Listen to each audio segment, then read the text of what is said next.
This is preparing to live stream. Just few seconds.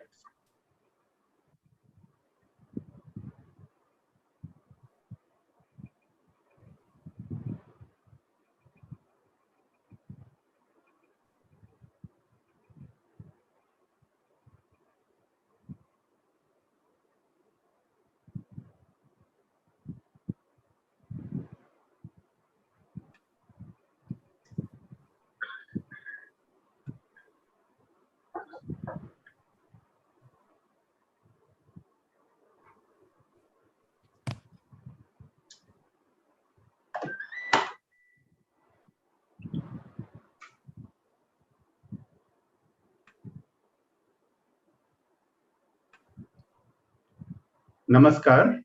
The science and art of effective communication will be a series of lectures based on all important aspects of being an effective communicator.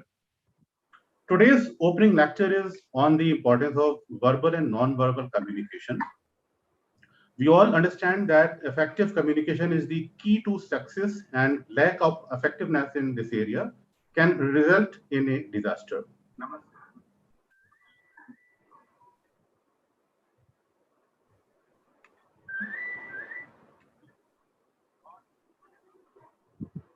Excellent verbal communication is a key to maintaining successful relationships, both professional and personal. Effective communication causes productivity to increase, errors to decrease, and operations to run smoother. Non-verbal communication plays a significant role in our lives, as it can improve a person's ability to relate, engage, and establish meaningful interactions in everyday life. A better understanding of this type of communication may lead people to develop stronger relationships with others. Many of us think that communication is just about the spoken word, but verbal communication is not only form of communication. Non-verbal communication is equal important. So before introducing Sangeeta ji, our today's speaker, I would like, I request Dr. Nakul Parashar, Director of Vigyan Prasar, for his opening remarks. Namaskar, a very warm welcome to one and all attending this lecture series, which gets started today with Professor Sangeeta ji's lecture on effective communication. We as science communicators from inception have been trying to understand how we can make our communication more effective, more meaningful. There have been number of attempts, there have been number of experiments that keep happening in this area. And as a result, science communication, for that matter, has become a field in itself. It's a field where a lot of research and development happens on a regular basis. As more and more technologies evolve, as more and more newer paths of how we can communicate more effectively come to the fore, we still keep looking back at the basics of how we can improve our communication strategies. In a series which is very important and critical for all of us, we all understand how best we can while we speak with each other. For that matter, language plays an important role. For that matter, our verbal communication skills play an important role. This series, I'm sure, will go a long way in helping our science communicators in improving their skills, and would also come across a lot of things that they already know, but would also be able to refresh a lot of things that they might have missed or would have ignored in their pursuits to become an effective science communicator. On behalf of Vigyan Prasar, I welcome Professor Sangeeta Magan, who is a professor at the New Delhi Institute of Management, New Delhi. We, on behalf of Vigyan Prasar, we thank you, ma'am, for taking out time and accepting our invitation amidst your busy schedule. And I'm sure that there's a lot that we would gather from your lectures, and we'll also would have a lot of feedback, which I'm sure will help us go forward in this series of lectures, where we expect people of your caliber and people of your experience would help us sharpen our skills. I know it's we can go on and on to talk about it, but I would certainly not like to step between you and our eager audience that is waiting to hear from you. On this note, once again, would like to thank you for having accepted our invitation. Thank you for being with us, and we look forward to your continued participation, patronage, and also blessings in our pursuit to enhance the skills and sharpen our communication strategies, particularly in science and technology communications. This country, for that matter, requires science communication in a big way, and as a part of the scientific social responsibility, which happens to be a part of the Science and Technology Innovation Policy 2020, it will be important for us to have many more such areas and facets to be addressed. Thank you once again and look forward to your meaningful discourse today. Thanks once again. Jai Hind and Jai Bharat. Thank you, sir. Now, I would like to introduce today's speaker, Professor Sangeetha Gandhok Magan. She is a trainer, mentor, author, and professor at New Delhi Institute of Management. She carries over 3 decades of experience in training and development and administration in the corporate sector and the academic sector of at different levels. Known for communicating and training with a zest and energy that is highly contagious, she has been training professionals, academicians, and budding business leaders with a special emphasis on soft skills and personality. Professor Sangeeta has been regularly delivering training modules at the Bureau of Parliamentary Services and Training, Lok Sabha for the middle level officers of Rajya Sabha, Lok Sabha, and state legislative assemblies.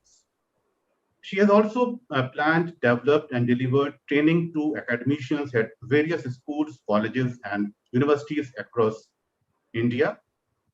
She has been invited for the India International Science Festival 2019 and 2020 to deliver training sessions for academicians from across the country and has been invited over FM Rainbow for a talk on enhancing employability. A freelancer, editor, and publisher, she supports new authors across the globe to publish their work. She has, to her credit, 5 books on communication. Her professional qualifications include a diploma in training and development from ISTT, a diploma in HRM from Narsi Monji Institute of Management Studies, postgraduate diploma in education management and planning, and MA and MPhil in English. She continues to be a learner and has added a lot of courses from various prestigious universities in India and abroad, including Nepal, California, Australia, London, and UK. I will now request Professor Sangeeta to further enlighten us all. Uh, Thank you so much, Dr. Nakul Parashar. Thank you so much, Nimeshji and Vigyan Prasar's team for inviting me. It's indeed an honor for me. So, without wasting much time, let me share my screen and we can begin our talk, which, as you have already said, is a very important, you know, uh, important aspect of our personality, of our behavior, of our communication, of interpersonal skills, and of our success as well. So, with that belief, I will start with what we had named this series. So, first we had called it the art of communication. I really like that phrase because communication, I feel, is an art. When we are attempting to get our message across to the others, it is as though we have a giant blank canvas and we start to paint it. Now, if most people would think, okay, painting a picture is easy, I have basic brushes and a few colors and I can do wonders. But we go wrong there. Only an advanced or an efficient painter would know what tools are actually needed to create a masterpiece. The same is with communication. There are many tools available to all of us when we communicate, and you just need to be aware of them and how to use them at the right place. And the better you become at using these tools, the better you are at communicating. Now, it is an art also because it involves a lot of creativity. So communication, basically opens up floodgates for influencing others. So with your thoughts, with your perceptions, with your feelings, beliefs, attitude towards any situation for that matter. Now, we also named it science of communication. Now, because I really feel this is the truth, because in science, we say the credit goes to the person who can convince the world and not to the person to whom the idea came first. And these are not my words. These are the words of Sir Francis Darwin. So you all are science communicators, and I'm sure we all need that power to be able to communicate our ideas to the others so that we can really influence them in a big way. Right. So as I said, that it actually opens up floodgates for us. It is the key for success for all of us. And today we will basically be talking about two important aspects in the beginning of this lecture series: the verbal communication and the non-verbal communication. Now, basically, there is no way around it. Humans are pack animals. Our success, basically, as a species and as individuals as well, depends upon our ability to effectively communicate, both verbally and non verbally. And in fact, there was a very nice study that I read from the psychology of verbal communication, where Robert M. Cross says that a species' survival critically depends upon its ability to communicate effectively. And the quality of its social life is determined by the large measure of how and what it can communicate. So it really becomes important for all of us to understand what tools I can pick up and how I can enhance my skills so that we really become a good communicator. So the basic communication process, I think we all understand that there are some theories which say it is a linear process, but I like to stick to a theory which says that it is a cyclic process. So when a sender sends a message and the receiver receives it, until and unless a response goes back as a feedback to the sender, the communication process is incomplete. And this is what I'm expecting today as well. So when I communicate to all of you, I would like and really be obliged if I can have a lot of questions at the end, so that I can know that there is a feedback. Feedback does not only mean good or bad or what, it also means that I am listening, I am understanding. So if my message goes across nicely, then the people have understood it, and that is when the communication is a success. Otherwise, we have failed in this kind of communication. So let us see what exactly the communication in organizations would be. It is either formal or informal, as we all know that. So formal communication is when you're communicating in an organization and you're talking to everybody who's in that formal atmosphere. And informal is, of course, out of your office. And it is with your friends, it could be your colleagues, it could be your co-workers as well, but not on the formal platform. Now, the flow of communication in an organization is upward, downward, it can be horizontal and diagonal. However we go, upward would mean talking to the seniors, down would be talking to our team members, horizontal is co-workers, same level, diagonal is you're cutting across and you're talking to all people who are above you and cutting across the hierarchy channels. So all kinds of communication need a little effort from all of us.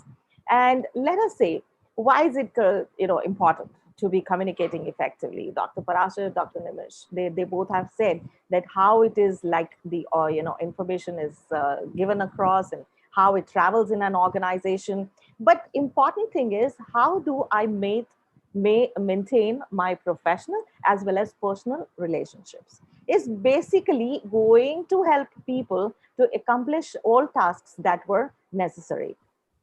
And if they're working in groups, then obviously your communication is going to motivate them as well. I'm sorry. Yeah. So now these are the 4 points which I feel are important for all of us to work on so that we can enhance our communication. And number one is your words. They're the most important one. There are theories which say otherwise, but I stick that words are important. Now, when we say words, it has been said that people judge you by the words you use. And that is actually true. So you need to choose your words very wisely because they have the power. They have the power to move nations. They have the power to destroy as well. And when you speak, hence, we have to use our words very carefully. And when we talk about words, it is also important to remember that there are 7 C's of communication where this thing has to be kept in mind. So one is concise, be as specific as possible. Don't go over and over again things, don't beat around the bush, don't create long stories because your message will not go across to the other person, to the listener in a proper manner. Then we come to the completeness. The completeness, second C, it means that your words or your message has to be complete in all aspects. There should not be any loopholes so that we leave the other person to wonder, what am I supposed to do? Now, it has to be correct as well. So when I say correct, it means grammatically correct. It means that there should be no errors. The punctuation, the apostrophes, these all make a difference while speaking, while writing. And when we are speaking, they also are over there because we give pauses in that way where a full stop or a comma is there. Then the next C that is there is clarity. Now, for that clarity, both the people need to have clarity. The speaker first, until and unless I am clear about what I really want to convey to the others, my message is not going to be sounding convincing to them because it will sound that I myself am a little confused over there. So, and the listener also needs clarity because the goal, the vision of the organization is there. And hence we understand that this message is according to that goal or the vision of the, or the purpose of the message. Now, the next is considerate. So, considerate is very important. Your words can hurt people. So we say that you need to empathize. A good orator, a good speaker, an efficient communicator would always feel himself or herself in the other person's shoes and understand what they might think if I use particular words. So we need to be very considerate in our usage of particular words. And the next is the sixth one is concrete. So when we say concrete, it means it should be authentic. There should be facts and figures. And I think I'm talking to all science communicators. So the facts and figures we all know are very important over here. They play an important part in creating my message in the most appropriate manner. The last one is courtesy. Courtesy means being polite. So we talk to the others in a polite manner. It really doesn't matter whether I'm talking to my junior, the support staff, the gate person, or any other person for that matter who is below me. And courtesy is always there when we talk to the people who are over us as well, our seniors. So, in both ways. So, it is like give and take. The more respect you give to people, the more respect you get back from them. Now, the next thing over here is your vocabulary. So, when we say your vocabulary, we need to understand that an expanded vocabulary will set you apart.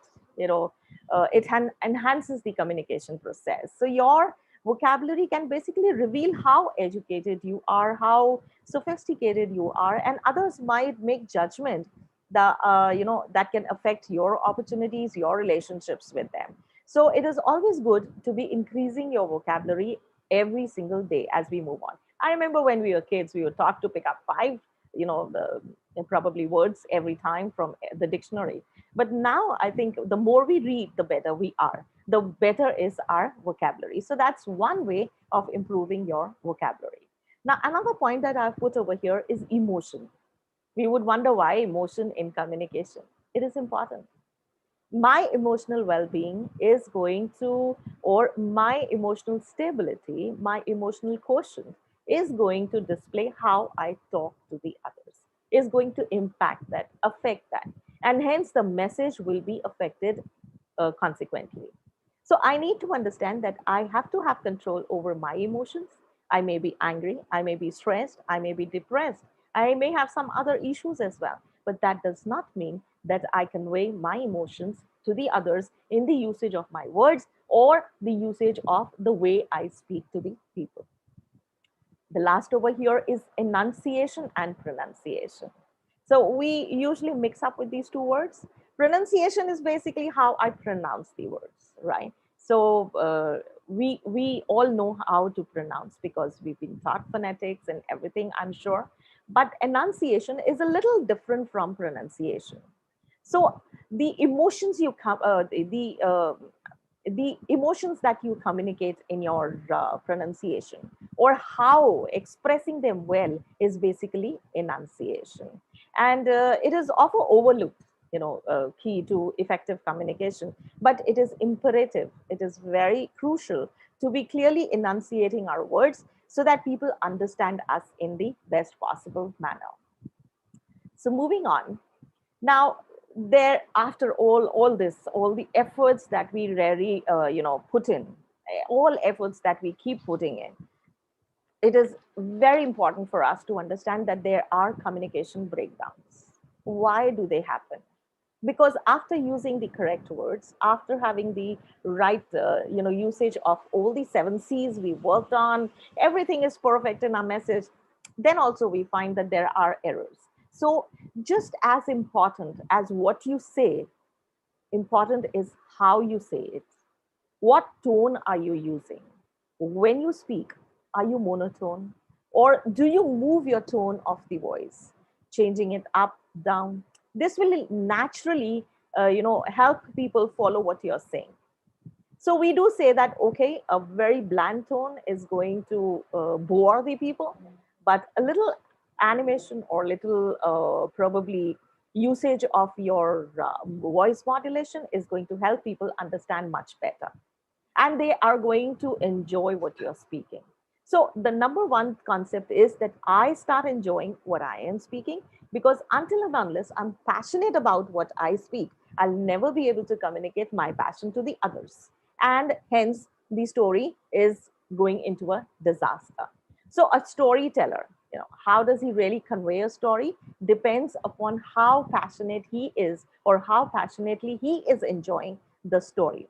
And in similar way, we need to understand that I have to choose my pace, my tone, my modulation, everything that is to be there in my correct, kind of communication has to be conveyed to the others to avoid the communication breakdowns.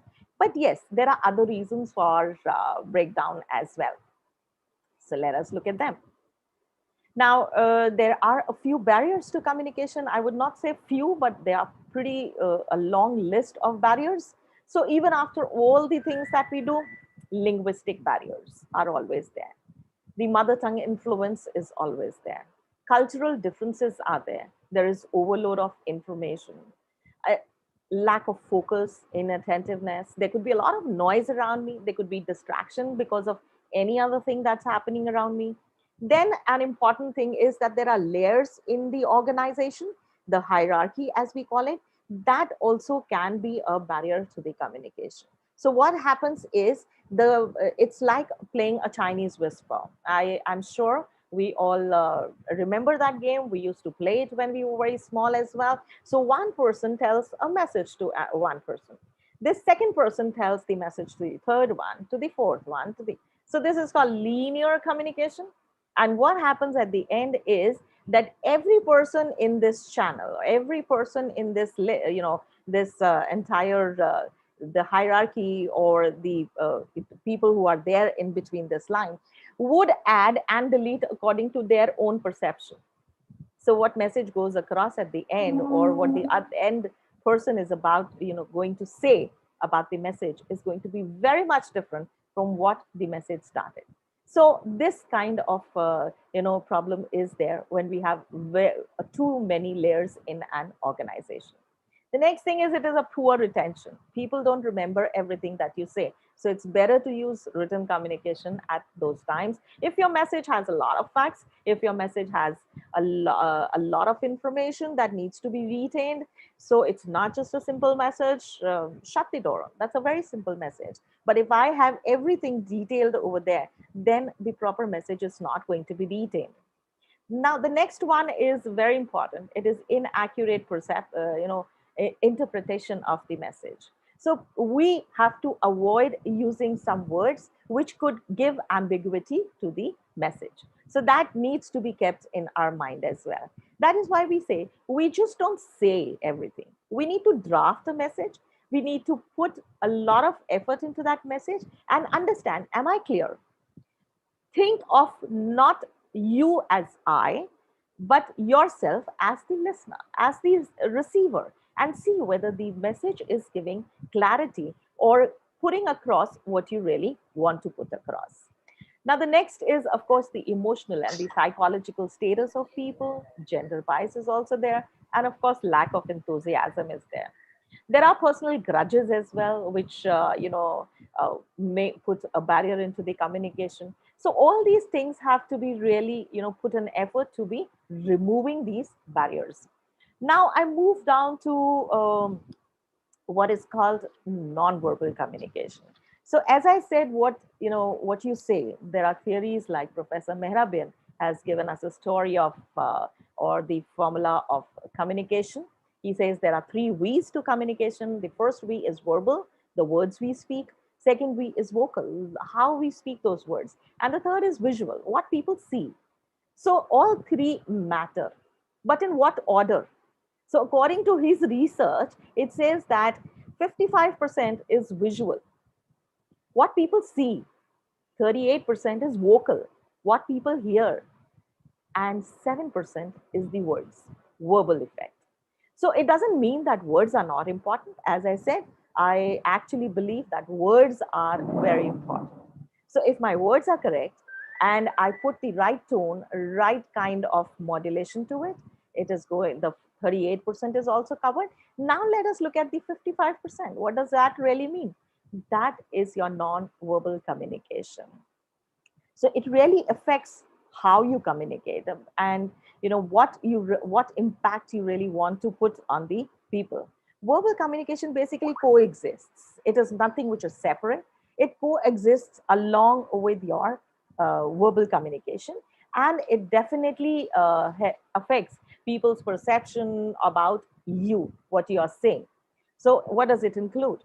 It basically includes your body language. It includes your gestures, facial expressions, your eye contact, your posture.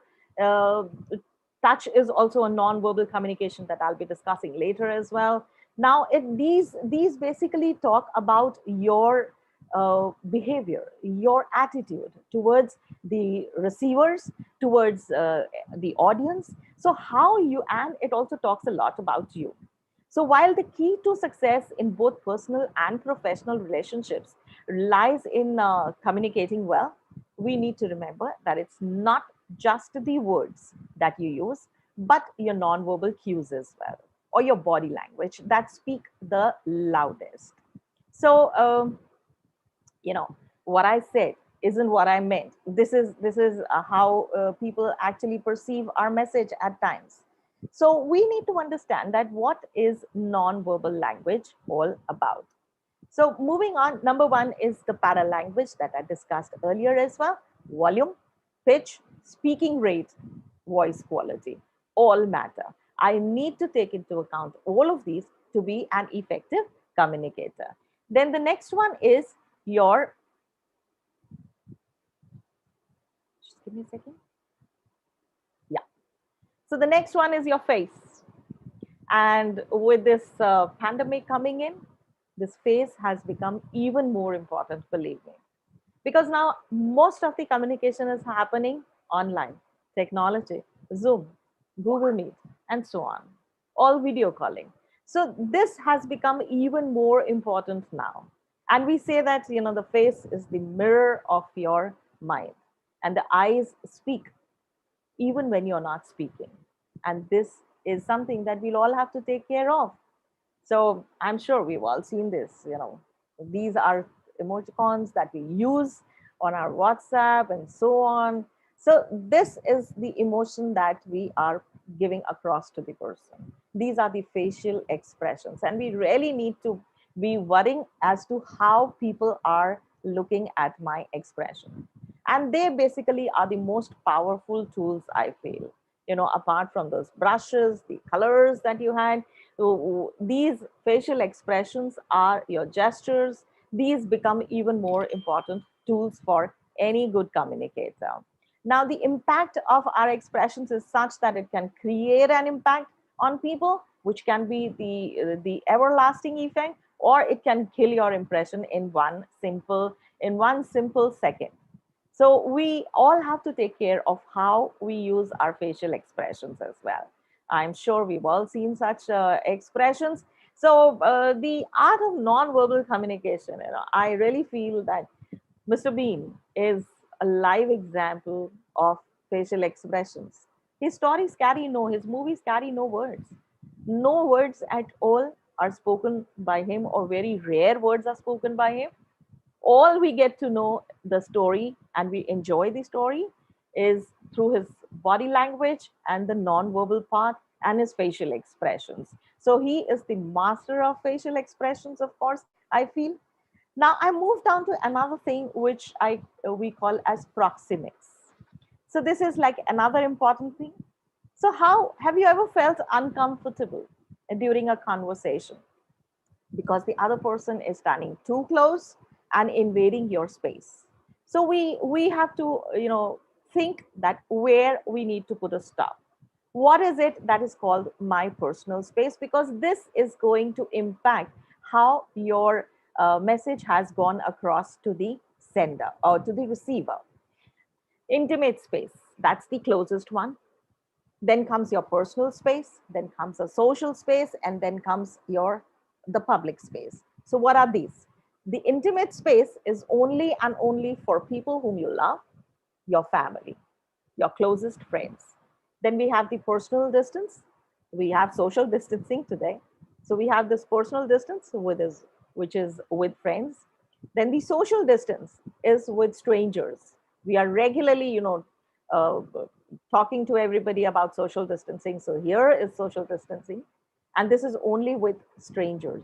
And of course, the public distance is with public relations. So these distances need to be taken care into. We wonder how they really impact, but they do. Because if people feel uncomfortable, their psychological state or your psychological state is not the correct one to give any message across in an effective manner. So we need to take care of proximics as well. And the last one that I would like to discuss over here is haptics. What is haptics? Haptics is the feel, the touch. And touch is basically, fundamental to any kind of connection that you build, to social communication.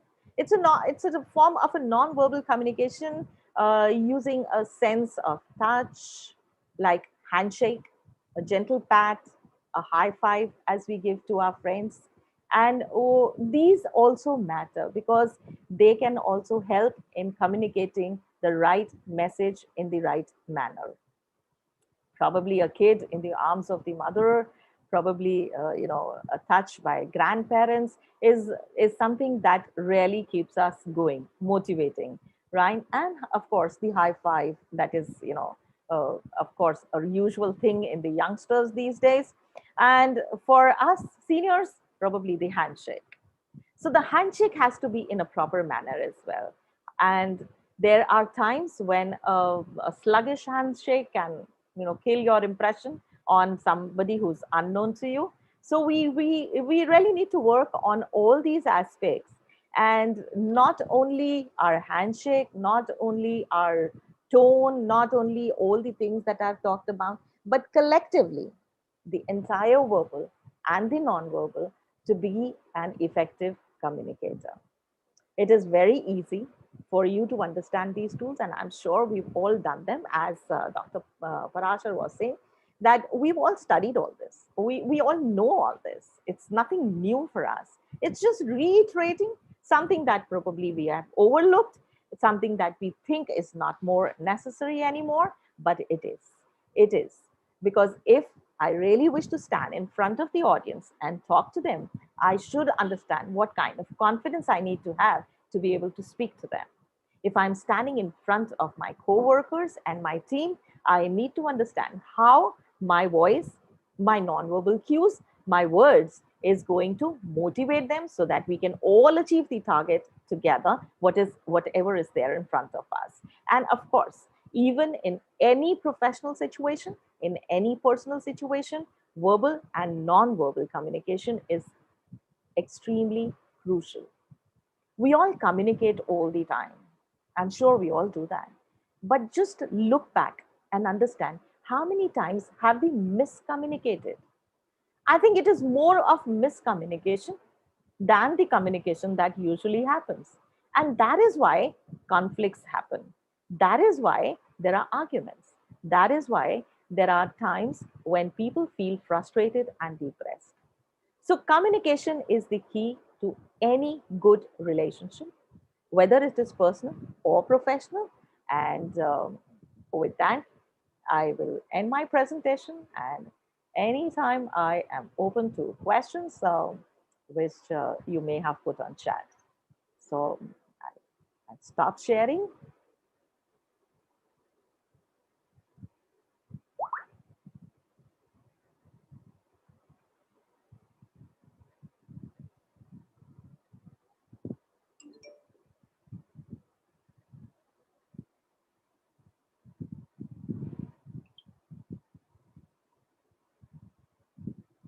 Yes,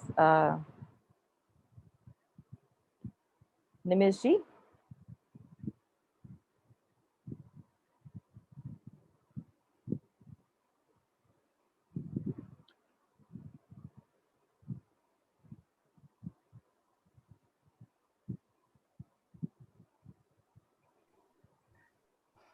Well, thank you, Sangeeta ji. There are a number of questions that are here appearing that we are receiving separately.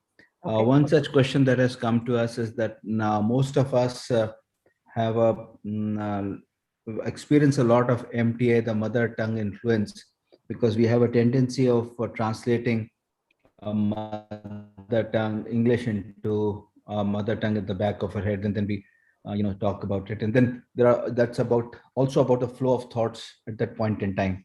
So how do I overcome these issues of normal general issues that people normally face with such a kind of background? So your tips, your ideas, thoughts would be welcome. Okay. So, mother tongue influence is a very big issue in our country because English is not our first language. It's a second language. It's not a native language for us. And hence, whatever we pick up in schools. And when we go to schools which are in our regional area, automatically the teachers and everybody around us speaks a particular kind of dialect. And that does impact the kind of pronunciation we will carry till the later stages of our life. So now the basic thing is, how do I really improve upon my mother tongue influence? So we need to be doing just 2, 3 things, and it can help us enhance. First of all, we need to understand that any language should be spoken in the way it is spoken in its native country. So England, we need to pick up that British style of pronunciation. We have the American style as well, of course. I'm not asking you to, what do you call, mimic the accent, but what I'm trying to say is that there is a particular way of pronouncing every word. Even in our language, we would not want any other person to be talking in our language and not using the right kind of pronunciation. So, what do? I listen, I practice, and I speak. That is the only way out of any mother tongue influence that you may have. Correct pronunciation is nothing but the correct movement of your tongue, of your lips, and of your teeth, and how you let out air and how you let in air. The biggest example in our country is sir and sure. So that itself, and there are other letters as well, how we pronounce those letters. So that is the only way out for us, is that we learn how every letter is to be pronounced with the help of phonetics, with the help of correct movement of your tongue, of your lips, and of your teeth. You can have the beautiful, kind of accent that you people would admire. So just listen to those words. We have Google available to us, and we got the pronunciation available on it. Just go on to these tools. The tools are all available, and we can improve upon them. But the will to improve should be there. That is the most important factor, right? So we need to be listening to good English, and we need to be repeating that good English. That is the only way out of mother tongue influence, and learn how the other person's lips are moving. I'll give you a very small example over here. So when we say that we have to start a letter with the letter V or the letter W. So if VET wet and WET wet, these are a very small example. So whenever we are starting a word with V, we should touch our lips with our teeth, wet. And whenever I'm starting a word with W, my lips should be rounded, wet. That is the only difference. And you can excel in your communication with these small, small tips that you can get over Google or connect with us anytime. So I can help you do that. I hope I've been able to answer your question, Dr. Parashar. Yeah, thank you so much. Another question that has come to us is about uh, normally people, when we go try to speak in a public, there is a great deal of thoughts that come to us. And as a result, what happens is we find ourselves mired in this whole, storm of words that come to us. How does one tackle this? How does one become an effective communicator? And how does one, particularly in science communication, where we know there is a complete binary situation, there is either yes or no, there's nothing called don't care in between. So in such a case, when our language is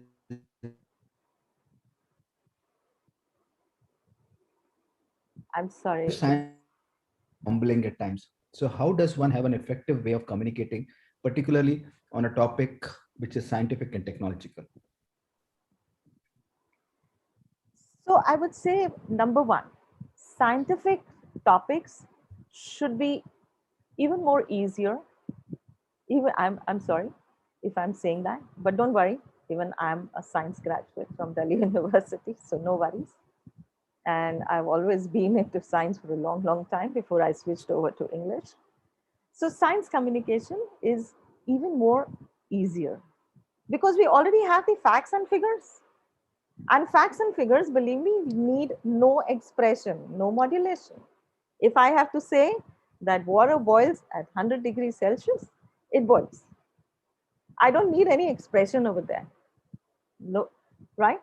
So now the important thing is that there are so many facts and figures in front of us, so many thoughts in our mind, that when we are standing at a platform where I'm talking to people, I'll forget all of that. It's like, a blank darkness, something in front of me, and we'll fumble with the words. So what is the way out? The only way out is practice. The only way out is rehearse. The only way out is stand in front of the mirror, speak to yourself, whatever you need to deliver the next day. And if it is something where a presentation is there along with you, then believe me, the presentation is the best tool for a communicator to get confidence to be able to speak. Why? Because I can always put the pointers, the facts, figures on my slides. Just to look at them, and I can keep on talking, but I should know my content in the best possible manner. My thoughts should be fluent. Now, the problem with MTI again, or this thought process again, is only that we have been taught to think in Hindi, translate in English, and then speak. And in that, phase, we fumble, we forget words. We either try to speak so fast that we forget what I have to speak the next word. And there I go. My confidence is gone. I'll start fumbling, start stammering. So these are the problems which would automatically come if I am not thorough with what I want to say. Now, coming down to the confidence that I need to be standing and speaking, something which is extempore probably. So I am already a science communicator. I know my subject. I am already somebody who is aware of what is needed to be spoken. But the only thing that I need over there is confidence. The confidence would automatically come in if you take every opportunity to be exposing yourself to that platform. If I try to hide away, shy away, I will never get that confidence. So I have to learn to come out. One day, probably I may fumble, but the next time I will not, because that stage will not give me fright anymore. So you need to be giving yourself a lot of practice. And of course, as facts and figures, I would always say that if you're speaking, if you can have a presentation which can carry all these so that you do not get confused over there and not fumble and not forget, it will be a good idea. If there is no such thing available, have cue cards ready with you. Keep them in your hand. So I always know that this, colored cue card is for this facts and figures, and I can look. Nobody's stopping us. But I tell my, anybody whom I'm training, my trainees always, that do away with paper. Why? Because once I hold the paper, I become lame. I will always use it. But once I leave the paper and dare to be on the stage and speak one day, I will never need the paper. That's how it goes. So I hope I've been able to answer.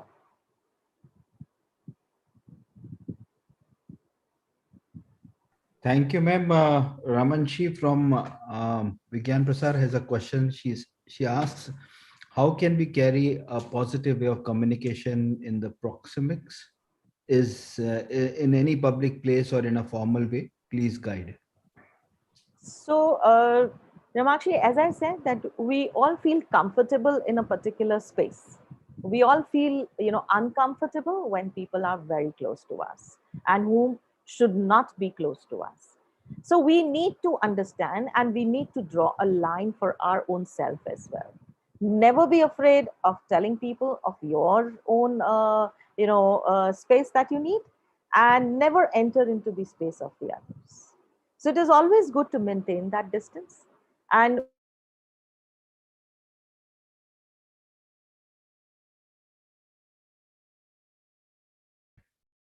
connection drop. Yeah, you'll have to unmute yourself, I guess. who me? Yeah. Now, fine. That's fine. Okay, I'm so sorry. Is my internet probably unstable or something? Okay, No, it's fine. We can hear. okay. We can hear you. So it is very important for us to draw a line on the first meet as one, where I am standing and where the other people or the public needs to stand. With that bent of mind, have that confidence in your own self. It is very important. And believe me, it's not just important for females. I would say it is equally important for males. So we all need to draw a space around us.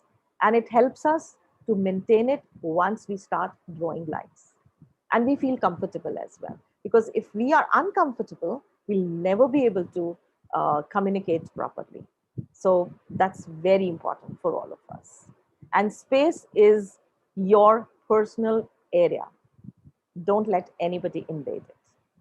That's the kind of respect you need to give to yourself, and you need to give to the others as well. And hence, as I said, it is reciprocal. You give respect, you get respect. And anybody who's not giving it, just leave it. Yes, Ramanshi, I'm sorry. Saket Singh Kaurav has a question. He says, how to choose a specific format of modulation in your voice? Okay, so Saket, just one small question to you and to all of us. If we were sitting, in a meeting, and if I were to say, okay, let's have a thumbs up. I think that's one of the easiest, or maybe my favorite, right? So if I say, let's have thumbs up, and I call upon a bottle, I call upon glasses as well, and we get it. Now I say, okay, let us first talk. The thumbs up is poured into the glasses. Now let us just talk. And after once we finish our talk, we finish our meeting, then we'll go out and have those glasses. How many of us are going to pick it up at the end of the meeting? No one. Why so? It has lost its fizziness by that time. And that is exactly what is needed in your talk. Fizziness. You need to be emphasizing on words. There is no particular format that you need to use. A story, a horror story is told in a different, modulation. A simple story, a comic story, you know, this is going to be in a different manner. So that is something that we need to understand. So there is no set format of a modulation that you need to use. The modulation has to be ensuring that you show your passion for speaking what you're speaking, you show your enthusiasm for what you're speaking, and you show that you are enjoying it. So if you enjoy it, people will enjoy listening to it. I mean, if I were to tell a joke, probably people would ask me at the end, is it over? Do we need to laugh? I don't carry those abilities to tell a joke. But a person who, let's say for Kapil Sharma for that matter, or any other person for that matter, he'll say one line and we all crack, out laughing. So we need to understand that modulation has to be according to the situation, according to what I'm talking. But whole and whole, I need to be passionate about what I'm speaking. My voice, my words, my pronunciation, my modulation should all convey one thing. I love my topic and I love what I'm talking about. If I can convey that to the others, they are going to enjoy listening to what they are listening, and they will get the message in the most perfect manner. So, Saket, I hope I've been able to answer your question. Thank you. Yeah. Another question that we have is about most of us have a problem when we speak, is about the usage of tense, usage of subject verb disagreement that normally happens. We have two things that come together, and then we use a has or a have, which then creates a problem in the audience's mind. What is exactly that this person wants to say?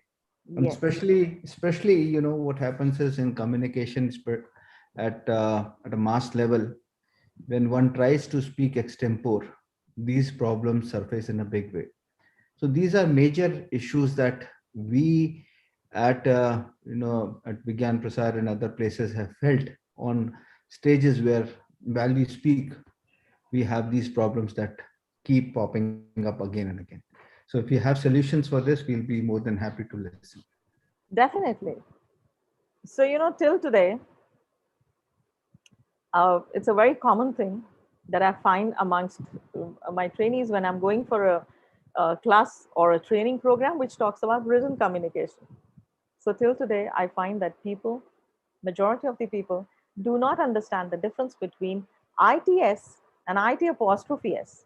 And if you ask them to create a sentence around both of them, they probably go wrong.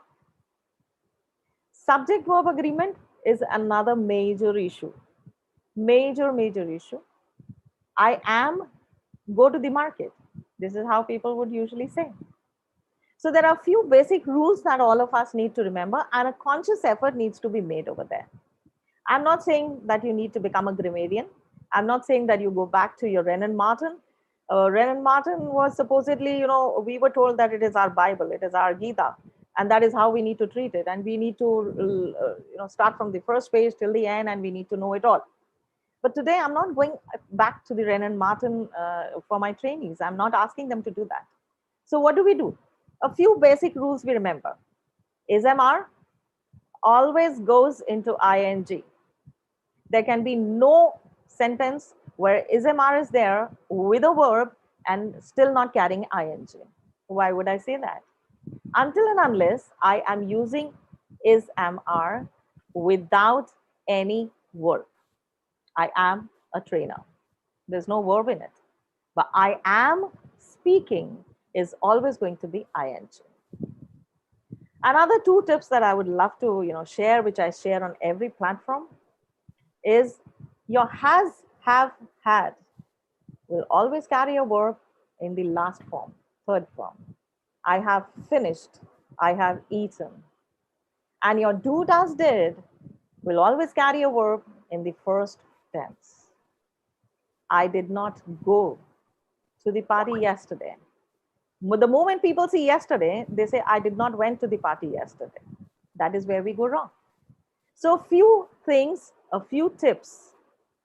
We actually should have a prolonged session on written communication where we can work on all these things. So the moment we understand that grammar mistakes that all of us make, we will consciously make an effort to not make them. And hence they would come into our spoken English as well. So when we speak extempore, definitely the thoughts have to be there in our mind. So knowledge, there we say that should we debunk that 7 and 93% theory? I always say yes. Because 7% is the most important factor. If my words are not correct, if my grammar is not correct, my punctuation is not correct, the 93% is also going to be a disaster. So we really need to work hard on making a conscious effort of understanding a few basic grammar rules. Subject verb agreement is the most important one. How we use comma is the most important one. You would say that in spoken, how do I use a comma? We give a pause. So if a pause is needed, I need to understand how long a pause is needed. So your spoken and your written go side by side. But yes, grammar is important for all of us. So we should actually revise a few tips here and there I can give now, but otherwise I think we need another full hour or 2 hours of understanding what written communication, how it can be correct. And once we try to remove those grammatical errors, our communication is going to be great. There's no looking back once I start that process. Our language editor Sumita Mukherjee ji is asking how to keep things concise. What needs to be avoided? You please give some light on. Yes. So I need to understand how many words do I need to put my message into. So I think when we were in school also, we would write down a précis which said 2/3 has to be cut out. Only 1/3 has to be there. This is exactly the formula that we need to follow now as well. All frills, all unimportant things need to go out. I can keep cutting down and understand how the message that I actually craft, I'm again using the word craft and not draft, because draft is done with just the brain. Crafting is done with your heart and soul. So I craft a message nicely and I ensure that this message is so beautiful, but yet complete in all aspects. So conciseness has to be brought in slowly, cutting down as many words as you feel are unimportant. They're not needed over here. So when I start doing or making a précis out of whatever is available to me, I will learn to be concise in my speech as well. We keep telling people, please don't beat around the bush, come to the point. And this is exactly a situation where we need to be concise. So see that the message that you're sending across is going complete in all aspects, yet is very specific to what you want to convey. Doesn't have any extra words or any other thing around it. Thank you. And we got some questions on YouTube.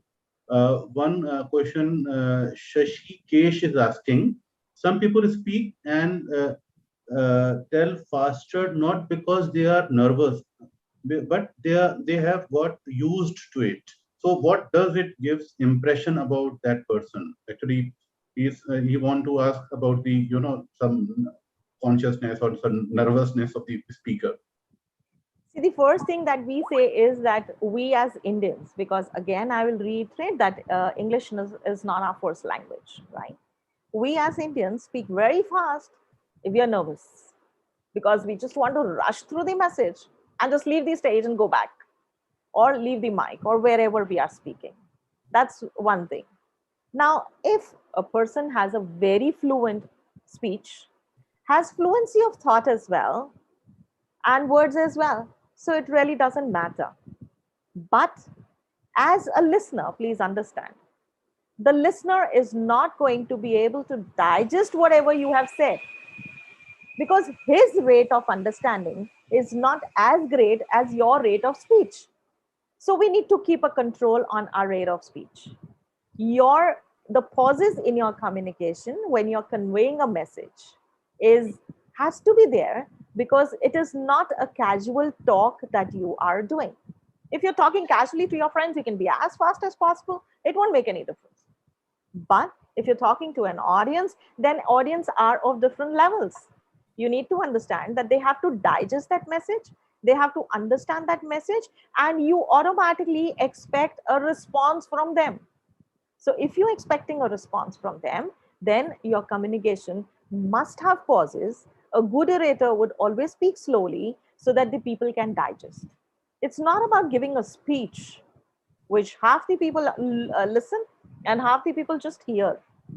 There's a difference between listening and hearing as well, right? So we need to understand, what do I really want people to do?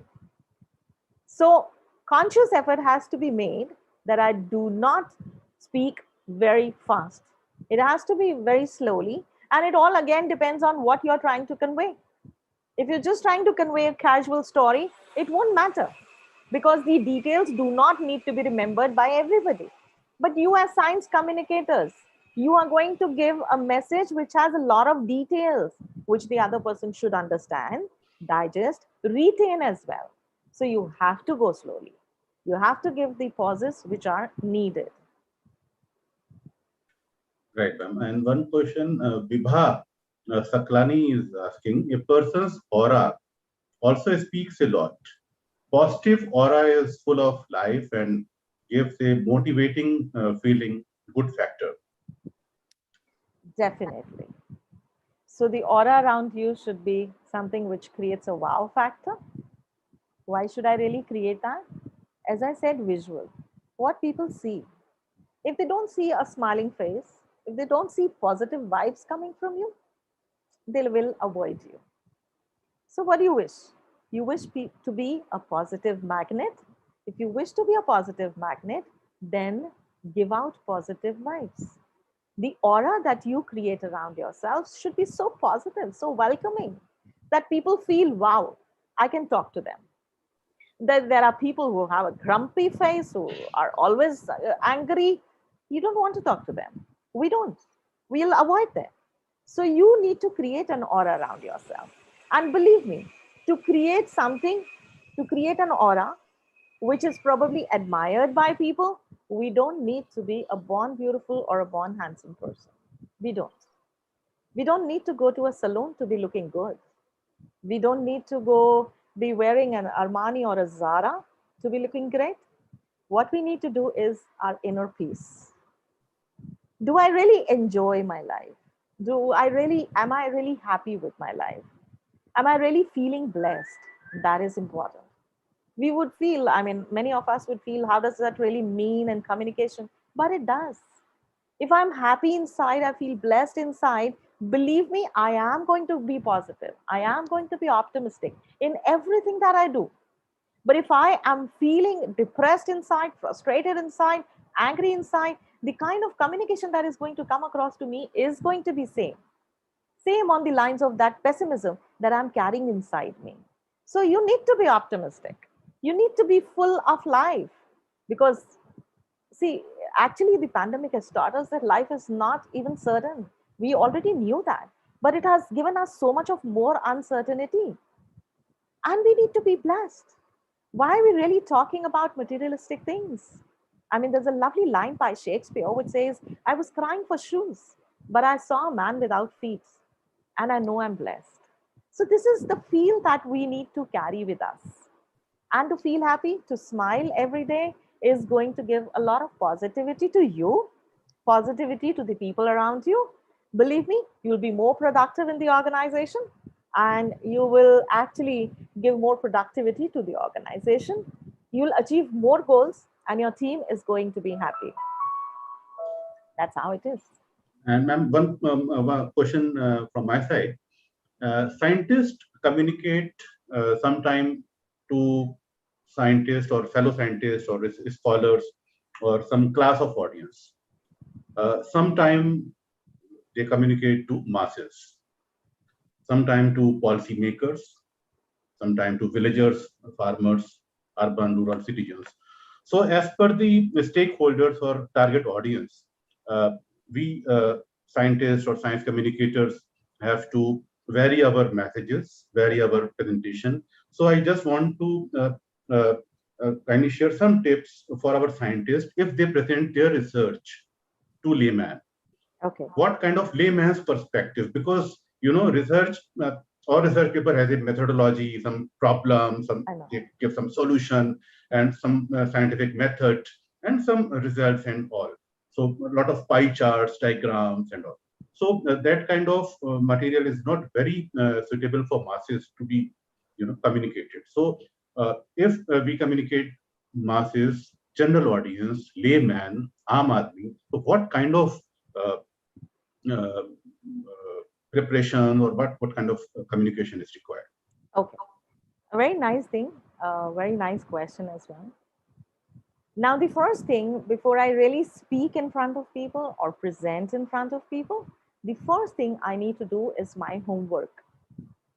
Until and unless I do this homework, I am not going to communicate in the appropriate manner. And my communication is not going to be effective because the feedback, as I said, the response is not going to come in the proper manner. What result you want out of it, what action you want out of it is not going to be, served. The purpose is not going to be served. So, what is that homework? I need to do an audience analysis. Audience analysis becomes the foremost important thing before I even utter a single word, before I dress up, before I do anything actually. So, why does it become important? Because if science communicators, as you said, are talking to science communicators, they can use jargons, they can use those technical terms because they know that the others understand. But when they're talking to people who are below them, they do not understand those jargons. So they will have to break it down into a simpler process. But when you're talking to masses, you're talking to laymen, you're talking to rural people, explaining them about science, it's a beautiful thing. But you need to come down to their level. You need to come down to their level of understanding. That is the basic problem of even being an effective teacher for that matter. So until and unless a teacher can come down, a trainer can come down to the level of the audience and explain to them in their way, in their language, in the words that they understand, in the simplest words, the communication is useless. But ma'am, a problem with scientists is they uh, say that a lot of technical jargons, technical words, unless until they communicate technical jargons, तब तक बात नहीं बनेगी because science में जो technical शब्द है वो आना चाहिए. So how to convince them if they are writing for layman? So please dilute your presentation without uh, distortion. Actually, You don't need to dilute your presentation. But what is the point of using a hi-fi word in English or a technical word as a jargon that others don't understand?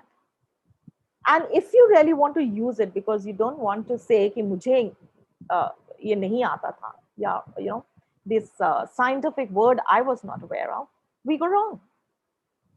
You use that scientific word if you're putting on to the paper, if you're writing it, put in brackets the explanation of that word. That is how it can go across to the audience in a better way. At least they would understand. They won't understand what is photosynthesis for that matter. But if you tell them in layman's language that this is a process, how the plants are manufacturing the food for themselves and for us, how the green part of the leaves or the photocells of the on the leaves are, manufacturing food, they'll probably understand. So it is all about, turning it around or churning your words in such a way that people understand. You want to give due respect to your words, go ahead, but at least explain those words to them. And slowly you'll see that even that, audience to whom you have said photosynthesis, but explained it 10 times, at the end of your session they will know what that word is. So you need to, one, hit that word a lot many times. Second, explain that word in their language. They will understand. But if you just feel that as science communicator, I know it. See, that is the basic issue with not only science communicators, with every trainer. So they feel I know it. And what I'm trying to say, why don't they understand? Are they dumb? They're not. They're not dumb. The only thing is they don't know it. So I have to explain it to them. You know, even I, as a trainer, probably understand why are people making mistakes? Why are they making a mistake in English? Why, man? Why don't they understand? But I need to understand that even 10 times if I tell them, they may not understand that because they've not studied that. And it's not very difficult to be talking to layman. See, doctors talking to doctors, they can talk about those diseases in big ways. But doctor talking to a common person cannot be saying those, names of the diseases in the scientific words. They have to explain it in their layman's language. So similarly, I think all science communicators, that they need to do that. And last question is, should we use some rhetoric techniques in our presentations, in our science communication? We should, but then they should be understood by people. If we feel that they will understand, then we can. If we feel, again, that audience analysis is important. If you feel that my audience is going to understand these terms, then use it. If you feel they are not going to understand, there is no point in using such words. Right. There is no point. Thank you so much. What I'm trying to say is that my communication has to be, something which is, what do you call, in a way that people understand what my purpose is, in a way that I get the response that I'm looking forward to. So if repetition is going to help us, then do it. But if it is not helping us, don't do it. If, somewhat we say that, uh, if my language is not simple enough, we call it lucid enough, a newspaper for that matter. We say that there are some newspapers which are very easy to understand by common masses. But then there is another standard of a newspaper, probably which maximum people or most of the people would not understand. So that is created for a different kind of an audience altogether, right? So we need to understand what level am I trying to keep? Who is my audience? That is the only thing that I need to have in mind. So if I know my audience, I'll be able to craft my message in the most beautiful manner. And I will have painted a picture which is going to be a masterpiece. Thank you. Thank you so much, ma'am, for a great session. Really, it is very helpful for scientists, scholars, journalists, and all the our colleagues, staff members, and various office goers. So I would request Nakul sir if he want to give some concluding remarks. आप मुझसे कह रहे हैं? Yes, sir. So for concluding remarks. Well, I think it's been very well summed up. Great questions, great answers, and I think we have a long way to go. And in this course, I guess we'll have a number of lectures as well in the coming times, and we'll touch upon a number of topics that we all think we know, but as we delve deep into it, we understand that how deep is all of this. So with this note, on behalf of Vigyan Prasar, I would like to thank Madam Sangeeta ji for her precious time. also Nimeshji for having organized this. And we look forward to your continued patronage. So on this note, thank you so much. Please stay safe, healthy and happy. Thank you so much. Jai Hind and Jai Bharat. Thank you so much. Thank Thank you. you. The Thank you all. pleasure is Thank all you. mine Thank you, as ma'am. well. Thank you so much. Thank you.